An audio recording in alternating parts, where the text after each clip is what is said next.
പാലക്കാട് കിഴക്കഞ്ചേരിയിൽ കാട്ടുപന്നി ഇടിച്ച് ബൈക്ക് യാത്രികന് പരിക്ക്. അമ്പിട്ടൻ തരിശ് വാഴപ്പള്ളം ചിറകുന്നേൽ ബിനീഷിനാണ് വാരിയലിനുൾപ്പെടെ ഗുരുതരമായി പരിക്കേറ്റത്. വിശദാംശങ്ങളുമായി നിഖിൽ പ്രമേശാണ് ചേരുന്നത് പാലക്കാട് നിന്ന്. നിഖിൽ, വിവരങ്ങൾ.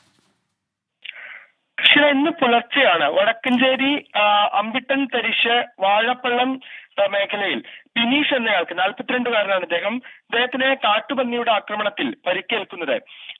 കിഴക്കഞ്ചേരി പ്ലാച്ചിക്കുളമ്പ് വെങ്ങശ്ശേരി പള്ളിക്ക് സമീപത്ത് വെച്ചാണ് ഈ അപകടമുണ്ടായത്. അപകടത്തിൽ ചുമലിനും വാരിയലിനും ഗുരുതരമായി പരിക്കേറ്റ ബിനീഷിനെ തൃശൂരിലെ സ്വകാര്യ ആശുപത്രിയിലാണ് പ്രവേശിപ്പിച്ചിട്ടുള്ളത്. പ്രാഥമികമായ ചികിത്സ നൽകിയ ശേഷം അവിടേക്ക് മാറ്റുകയായിരുന്നു. ഈ മേഖലകളിൽ വ്യാപകമായി കാട്ടുപന്നികൾ ഇറങ്ങുന്നത് ജനങ്ങളുടെ ജീവനും സ്വത്തിനും ഭീഷണിയായി മാറുന്ന സാഹചര്യമുണ്ട്.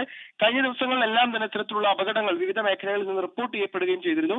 ഇദ്ദേഹത്തിന് ഇപ്പോൾ സത്യത്തിൽ അല്പം കൂടെ ഗുരുതരമായ തരത്തിലേക്ക് കാര്യങ്ങൾ മാറി. ഇദ്ദേഹം പെട്ടെന്ന് തന്നെ ഇതിനെ കണ്ട ഉടനെ തന്നെ രക്ഷപ്പെടാൻ ശ്രമിച്ചതുകൊണ്ടാണ് അല്പമെങ്കിലും ആശ്വാസം ഉണ്ടായത്. എന്തായാലും ഈ മേഖലയിൽ നിന്ന് നിരന്തരം ഇത്തരത്തിലുള്ള വാർത്തകൾ റിപ്പോർട്ട് ചെയ്യപ്പെടുകയാണ്.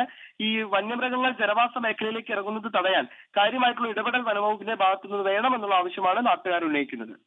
ശരി, നിഖിൽ പ്രമേശാണ് പാലക്കാട് നിന്ന് വിവരങ്ങൾ നൽകിയത്.